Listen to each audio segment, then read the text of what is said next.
እስራኤል ደስታዋን ብቻ ሳይሆን ሀዘንም ያለባት ወይም ደግሞ እንደ ሰው ልጅ ልብ የሚነኩ ታሪኮችን የሰማንበትም ጊዜ ነበር። ኢቢኤስ እና ቅጥረኞቹ ጋዜጠኞች የየመታወት ጋዜጠኛ ኢቢኤስ ላይ የምናውቀው በጣም ቸር አዳኝ እንደሆነ ነበር። የባንክ ቤት ቡክ ይዤ መጣሁ።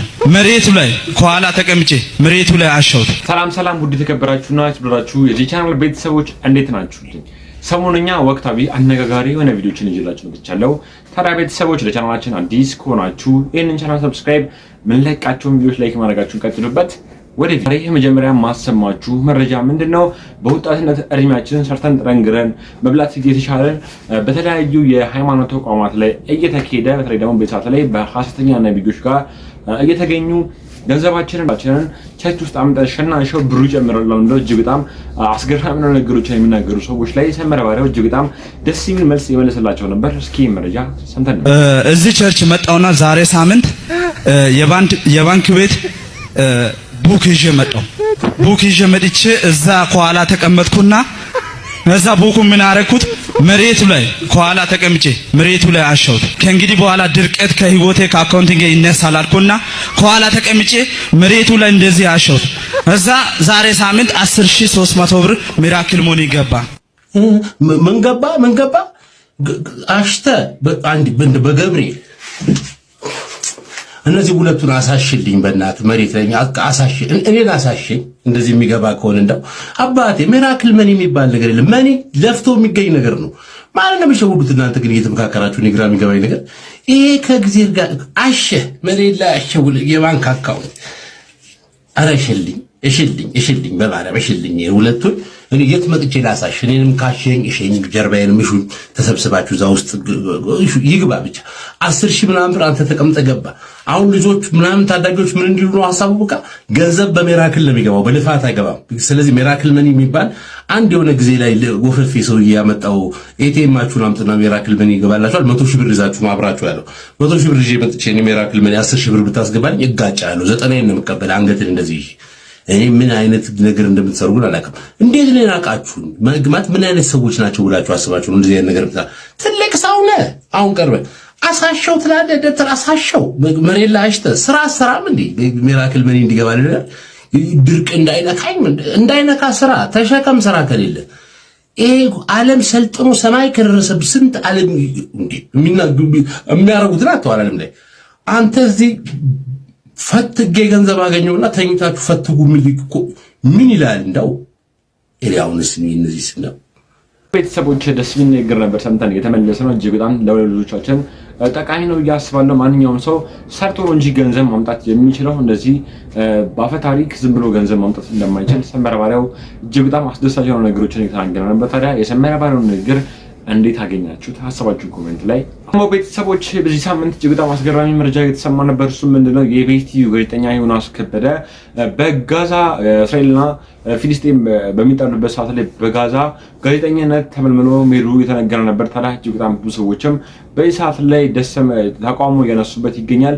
ያ ሁላ ህፃናት የተጨፈጨፉበት ጦርነት ላይ እንዴት አስተዋጽኦ ማድረግ አልነበረበትም? እጅግ በጣም ደስ የማይል ስነ ምግባር ነበረ ሲያሳይ የነበረው ብለው የተለያዩ ሰዎች የግል ሀሳብና አስተያየታቸውን የተናገሩ ነበረ። እስኪ ዙሪያ አለ እንዲጆችን አይተን በኢቢኤስ ቴሌቪዥን የምናውቀው ጋዜጠኛ ዮናስ ከበደ ከ40 በላይ ህፃናት የሞቱበትን የዘር ማጥፋት ወንጀል የጋዜጠኝነት ሙያዊ ስነ ምግባርን ጥሶ የህፃናቱን ሞት ለመደበቅ ሞክሯል ሲል አልጀዚራ ይፋ አድርጓል። ትናንት ምሽት አልጀዚራ ያወጣው መረጃ ጋዜጠኛውና ሌሎች ከኢትዮጵያ የተውጣጡ ጋዜጠኞች ድምጽ ለሌላቸው ድምጽ መሆን የሚለውን የጋዜጠኝነት መርህ በግልጽ በመጣስ ከ40 ህፃናት የተገደሉበትን የእስራኤል ጭፍጨፋ ለመሸፋፈን ተመልምለው ወደ ወራሪዋ ሀገር ሂደው እንደነበር አስታውቋል። በጣም የሚያሳዝነው ደግሞ የኬንያና የሌሎች ሀገር ጋዜጠኞች ለሙያቸው ታምነው የተበጀተላቸውን ረብጣ ዶላር ገሸሽ በማድረግ እንዲህ አይነት የዘር ማጥፋት ለመሸፋፈን ሙያችንም ህሊናችንም አይፈቅድም ሲሉ የኢትዮጵያ ጋዜጠኞች ግን ዮናስ ከበደን ጨምሮ 20 ሰዎች በአንድ ጥሪ ብቻ እሺ ማለታቸው ምን ያክል የሰብአዊነት ጥላት መሆናቸውን በግልጽ ማሳየታቸው እንደ ሀገር አፍረንበታል ሲሉ ብዙዎቹ አውግዘውታል። እስራኤል ደስታዋን ብቻ ሳይሆን ሀዘንም ያለባት ወይም ደግሞ እንደ ሰው ልጅ ልብ የሚነኩ ታሪኮችን የሰማንበትም ጊዜ ነበር።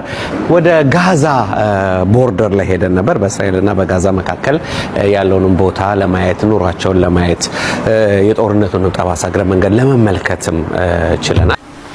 ሰዎች በዚህ ልክ ሲጨክኑ ሐቅ ሲጠፋ እውነት ባለቤቱን ሲያጣ ዛሬ ህፃናት ጩኸት ለቅሶ ዋይታ የማይሰማበት ዓለም ይባስ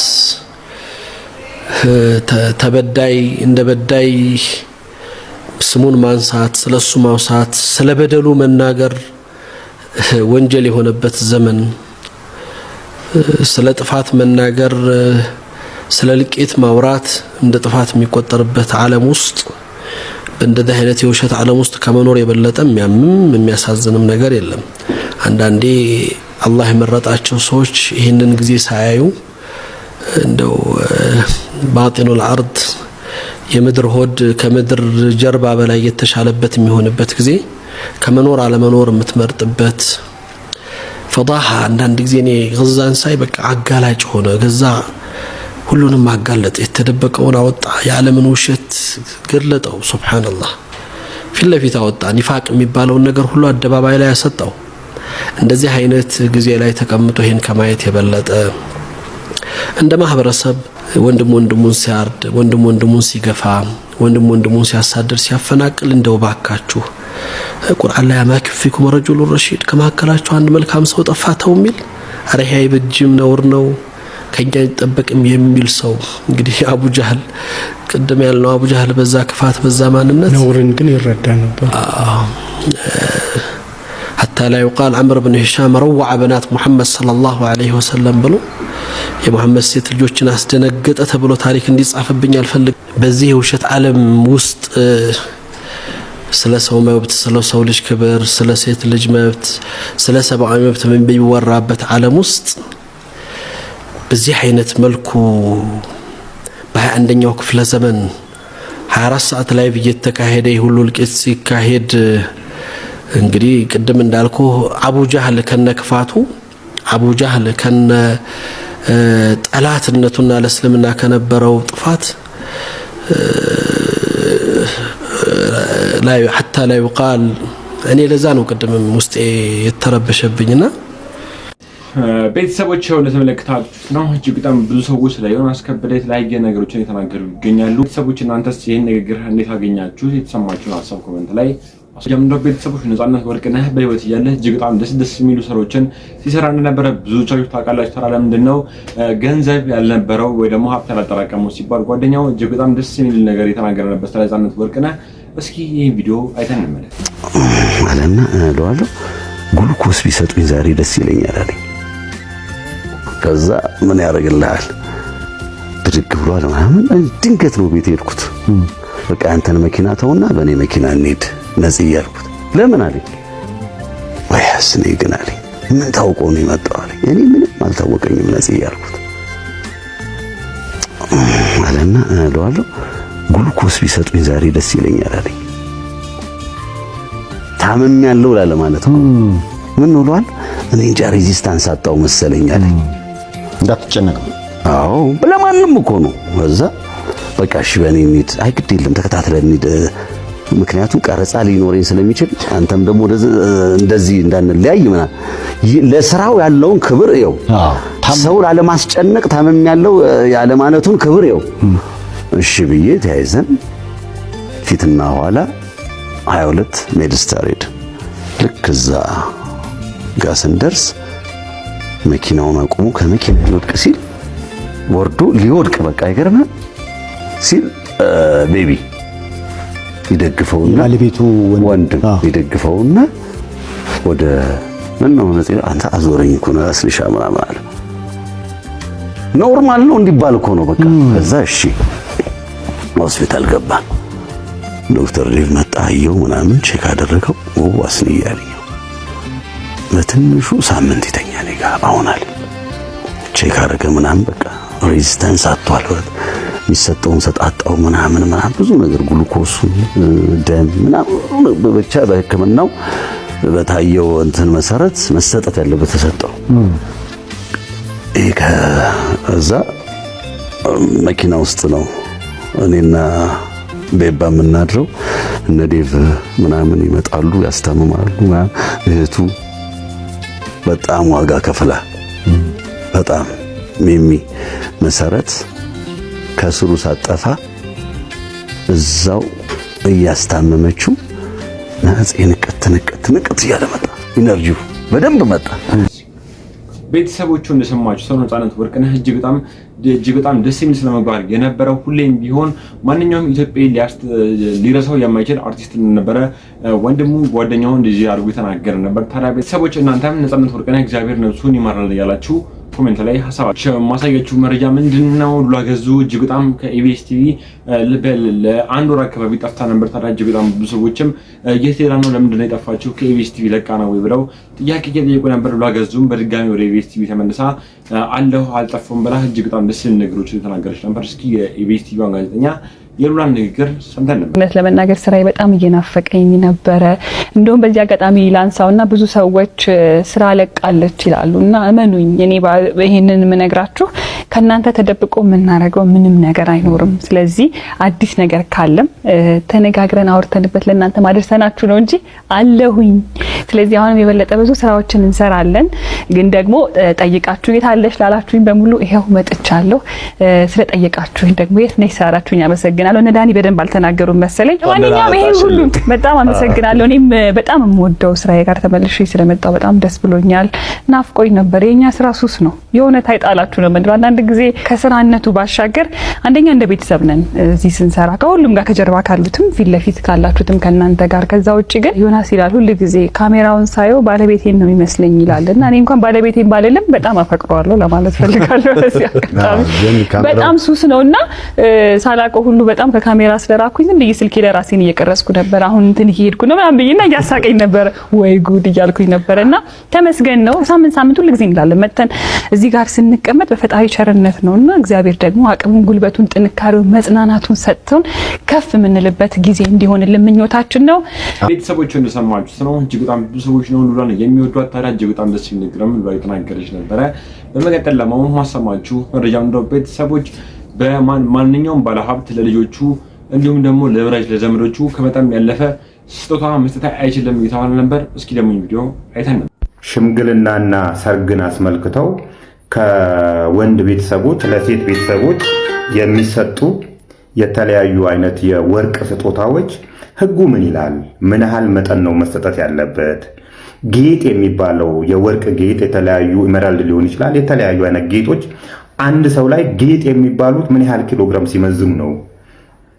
ጌጥ ነው ብሎ 50 ኪሎግራም ወርቅ ተሸክሞ የሚካሄድበት አግባብ ቢኖርስ መጠኑ ምን ያህል ነው? ህጉስ ምን ይላል የሚለውን ነገር ለማየት እንሞክር የምንችለውን ያህል። ኢትዮጵያ ውስጥ እንግዲህ የማዕድናት አዋጅም ይሁን የተለያዩ የፍትሐ ብሔርም ሆነ የወንጀል ህጎች ፍጹም ናቸው ባይባልም በጣም የተሻሉ ናቸው። ነገር ግን አፈጻጸም ላይ ችግር አለባቸው።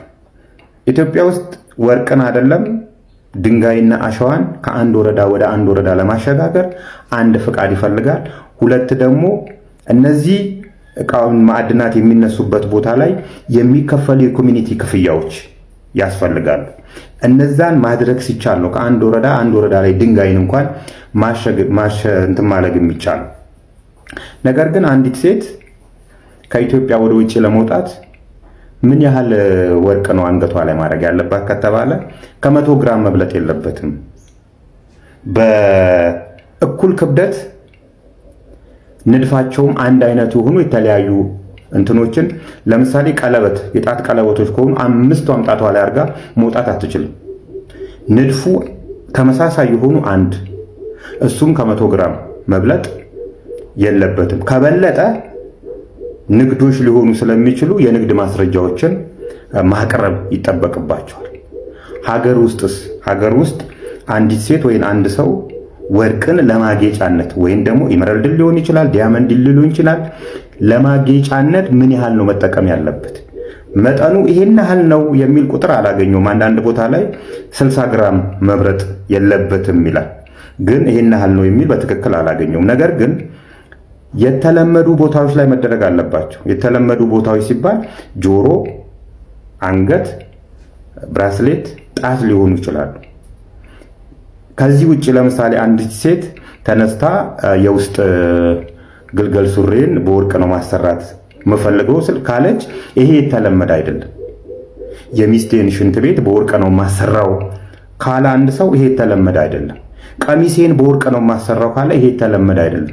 ምክንያቱም ወርቅ የሀገር ሀብት የህዝብ ሀብት ስለሆነ ተሸጦ ዶላር ማምጣት አለበት። ያ ዶላር ደግሞ ህብረተሰብን የሚጠቅሙ ነገሮች መግዛት ስላለበት፣ ስለዚህ የተለመዱ ቦታዎች መሆን አለባቸው። ተመሳሳይ ንድፍና ተመሳሳይ ክብደት ያላቸውን ወርቆች 2-3 ማድረግ ክልክል ነው። ተመሳሳይ ንድፍ ያላቸውን 5ቱም ጣቴ ላይ ያደርጋለሁ ማለት ከህገወጥ የማዕድን ዝውውር ጋር ወንጀል ሊሆን ስለሚችል፣ ስለዚህ ተመሳሳይ ንድፍ ተመሳሳይ ክብደት ያላቸውን አንድ ቦታ ላይ ማድረግ ይቻላል ነው የሚለው። ከዚህ አንጻር ሰሞኑን የምናያቸው በየሰርጉ የምናያቸው ትላልቅ ወርቆች የወንድ ቤተሰቦች ለሴት ቤተሰቦች የሚሰጧቸው ስጦታዎች ከህግ አግባብ እንዴት ይታያሉ? የተለያዩ ወንጀሎች ሊፈጸምባቸው የሚችልባቸው ክፍተቶች አሉና እንድንነጋገርበት እንድናይበት አይናችንን ከፈት አድርገን እንድናይበት በሚል ነው ሐሳቡን ማነሳው። ቤተሰቦች ለተመለከታችሁት ነው። ማንኛውም ሰው የፈለገውን ያክል የገንዘብ መጠን ወይ ደግሞ የፈለገውን ያክል ሀብቱን ለሰው በስጦታ መልኩ መስጠት አይችልም ብሎ አሁንታ እነዚህ ደስ የሚል ነገሮችን እንደተናገረ ነበር። ለብዙዎቻችን ትምህርት ነው የነበር ይሄን ቪዲዮ ይላችሁ የመጣሁት እጅግ በጣም ትልቅ ትምህርት እናገኛችሁበትም አልጠራጠረም። አንድ እናታችን ደግሞ ቤተሰቦች እጅግ በጣም ደስ የሚል ምክርን እየመከሩ ነበር ለወጣቶች። እስኪ ደግሞ የናታችን ነገር ሰምተን በተለይ እህቶቼ ምክር አሮጊት አይደለም እንግዲህ ምክር ምክርና ሰልገናል አሮጊት ምክር በተለይ ትዳራችን ውስጥ ሰው ማስገባት እናት ብትሆን ማለት ለሰው አትናገር። አንድ እርምጃ ከሄዳችሁ አለቀ ትዳር። አንድ ሰው እናትሽም ትሁን ጓደኛ ትሁን ለሆነ ሰው ከነገርሽ ከዛ በኋላ ትዳርሽ እንደፈረሰ ማወቅ አለብሽ። እውነት ነው። ትዳር ሚስጥር ነው በፍጹም በፍጹም ማለት ነው። አትሻገሪም። አንዴ ብቻ እንዲያረጋኝ ካልሽ ያልሻት ትዳርሽ ፈርሷል። እውነት አሳልፈሽ መስጠት አለቀ በቃ። ከዛ በቆ ይረዝማል እኮ እሷ ለዛ ለሰል በቃ ሰው ደግሞ ሁሉ ሰው ካወቀት ይሄን አንቺ ደግሞ ተቀጥያለሽ። ለምን ታዲያ አልፈታውም ትያለሽ? እንደረደር ያለሽ ለመፍታት የሚያግዘው ብዙ ነው። ሰው ካወቀው ምናምን ትያለሽ እና ይሄን የሚያደርገው ሰይጣን ነው። ስለዚህ ድብቅ ያለ ትዳር ድብቅ ብለን የምንኖርበት ነው እንጂ ማን ከማን ጋር ይኖራል? ምክንያቱም አንድ ሰው ሁለት ሆኖ መኖር ከባድ እኮ ነው። የሰው ሁለት አንድ ላይ ለማድረግ እኮ በጣም ብዙ ዘመን ይፈጃል። በጣም አንቺ የተለየ ካልቸር ነው፣ እሱም የተለየ ነገር ነው ያለው፣ የተለየ አስተሳሰብ፣ እንደዚያ ሰዎች እኮ እስኪዋሃዱ እኮ ጊዜ ይፈልጋል። ስለዚህ ትዳርን መጠበቅ ትልቅ ነገር ነው ብዬ አስባለሁ። እናት ብትሆን የራስሽ እናት ትዳር ላይ መግባት የለባት በፍጹም ሚስጥር። በቃ ምንም ማረግሽ ምንም እኔ አሁን ስለ ባለቤቴ ማማን የትኛውም ጓደኛዬ ወይ በስማማ የተባረከ ትዳር ነው የሚለው ወይኔ ውበቱ ደስ የሚል ባል ምናምን ነው የሚለው። ወጥቼ እንደዚህ ነው ባሌ እንደዚህ ነው እንደዚህ ለምን ራስሽን ኮንት ማለት ነው። ስለዚህ ባልሽን ከወደድሽው የምታስከብሩ ራስሽ ነሽ። ገበናውን ሸፍነሽ ማለት ተቀበለሻል። አካልሽ እኮ ነው። አሁን ራስሽ ራቁታችን ይላል እንደኛ አንሄድም እኮ አይደል? ራቁታችን ይላል ትዳር እንደሱ ነው። ሽፍን አድርገሽ የምትይው ሚስጥር ነው ትዳር ውስጥ ነውና አታችን ሲናገሩ የነበረው ነገር እጅግ በጣም ጠቃሚ ነው ብዬ ስላሰብኩ ነበር እጄላችሁ መጥቶ እጅግ በጣም ትልቅ ደስ የሚል ነገሮችን እየተናገሩ ነበር። ታዲያ እናንተስ የተሰማችሁን የግል ሀሳብና አስተያየት ኮሜንት ላይ ፍጹምን ሁላችሁም ታውቁታላችሁ ብዬ ተስፋ አድርጋለሁ። ታዲያ እጅግ በጣም አስገራሚ የሆነ የህይወት ታሪኩን በተለይ ደግሞ ልጁ የደረሰበትን ነገር የተናገረ ነበር። ታዲያ በዚህ ቪዲዮ ላይ እጅግ በጣም ሰዎችም ሀሳብና አስተያየት የተለዋወጡ ነበር። ደግሞ እጅግ በጣም ሰዎችም አዝነው የግል ሀሳባቸውን የተናገሩ ነበር። እስኪ መረጃም ሰምተን ከልጆቹ ክፍል ውስጥ አንደኛው ትንሹ ጮኸ ማለት ነው። በጣም የሚያስደነግጥ አጫጫህ ነው የጮኸው። ተሯሩጠን ክፍላቸው ስንገባ እሱ አልጋ ስር ነው ያለው ትንሹ፣ ትልቁ አልጋው ላይ ሆኖ ይሄኛው ከስር ሆኖ ትንሹ በእግሩ ፍራሹን ይገፋል፣ ትልቁ ደግሞ ከላይ ሆኖ ይዘላል ማለት ነው እየተጫወቱ። ይሄኛው እንዲየገፋ ከላይ ሲዘል እግሩን አጥፎታል ወደ ተቃራኒ አቅጣጫ። እንግዲህ እንዳሉን ከሆነ ስንመጣ ግን ምንም የሚታይ ነገር የለም። በጣም ህመም ላይ ነው ያለው። ይጮሃል። በቃ ተደነጋገጥን። አጋጣሚ ለአዲሱ ህፃን ለሆስፒታል ቀጠሮ ስለምንሄድ በዛው ኢመርጀንሲ ይዘነው እንሄድ ብለን ተሯሩጠን ይዘነው ወጣን። በባህሪው ያው እሱ ብዙ ነገሮች ስለሚያካብድ ያው እንክብካቤ ስለሚፈልግ ትንሽም ነገር ስትቧጭረውም ይሁን ምናምን እንደዚህ ብሎ ነው የሚውለው። በቃ ባንዴጅ አርጉልኝ ስለሚያካብድ እያካበደ እንዳይሆን የሚል ጥርጣሬ ኖረኝ። ምክንያቱም ከውጭ የሚታይ የለም። ለማጠፍ ለመዘርጋት ስሞክር እግሩን ያለቅሳል። ከዛ ሆስፒታል ደረስን። ኤኒዌይስ ኢመርጀንሲ ወዲያውኑ እነሱ ራጃ አነሱትና አዩት። ምንም ፍራክቸር የለውም፣ የተሰበረ አጥንት ምናምን አያሳየንም። ስለዚህ ፔኑን ለጊዜው ኮንትሮል እናርገው ብለው ያው ኢትዮጵያ ጀሶ እንደምንለው ታሸገለት ማለት ነው። ታሽጎ 2 ሳምንት ይቆይና ከ2 ሳምንት በኋላ ቀጠሮ ተይዞለት ሆስፒታል ይሄድ ተባልን። ኤኒዌይስ ብቻ 2 ሳምንቱም አለፈ። ወደ ሆስፒታል ተመልሰን ስንሄድ አሁንም በፍጹም መርገጥ አይችልም። ስለዚህ ሆስፒታሉ ጋር ተነጋገርንና ሁለተኛ ቼክአፕ ተደረገ። አሁንም ያው ነው። መጨረሻ ሲቲ ስካን ይነሳ ተባለ። ሲቲ ስካን ሲነሳ አስደንጋጩ ነገር በመኪና አደጋ ወይንም ደግሞ በከባድ ስፖርት ሊከሰት የሚችለው ፒሲኤል የሚባል ሊጋመንት ወይንም ደግሞ ጉልበትን የላይኛውን ሰውነታችን የላይኛውን እግር ክፍልና የታችኛውን የሚያያይዘው ጉልበታችን መካከል ያለ ሊጋመንት ወይንም ደግሞ ጅማት ነገር ተበጥሷል ማለት ነው። ኤሲኤል እና ፒሲኤል የሚሉት አለ። ኤሲኤል ከፊት ነው፣ ፒሲኤል ከኋላ ነው ያለው።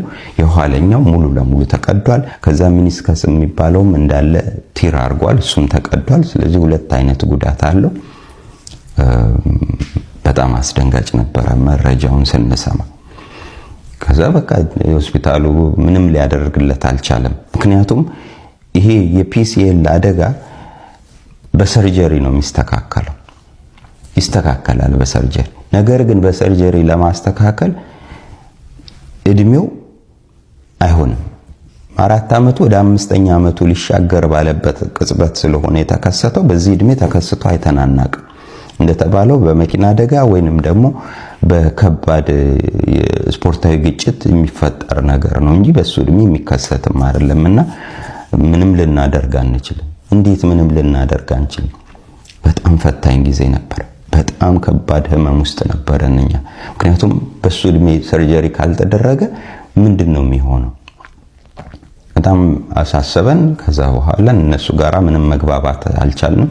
ወደ አገር ቤት ልንመለስ ነው ብለናቸው ስለነበረ በቃ ብሬስ የሚባል ነገር አለ። ያው ሲተኛ የሚወልቅ ደግሞ ተነስቶ ሲንቀሳቀስ የሚታሰር የእግር ብሬስ በሱ እድሜ መገኘት ስለማይችል የአዋቂ የእጅ ብሬስ ይታሰርለት በሚል እሱ ተወሰነ። ከዛ በኋላ እሱ ገዝተን ልናረግ ስንሞክር ምንም በቃ እግሩ ጋር አብሮ ሊሄድ የሚችል አይደለም እና እዛኛው ሆስፒታል የሄድንበት ምንም አይነት እርዳታ ማግኘት ስላልቻለን ተስፋ ቆርጠን ሌሎች ሆስፒታሎች ማፈላለግ ጀመርን። ሁለተኛ ሆስፒታል ሄድን። ሁለተኛውም ሆስፒታል በሱ እድሜ ሰርጀሪ ስለማንሰራ አይሆንም አሉ።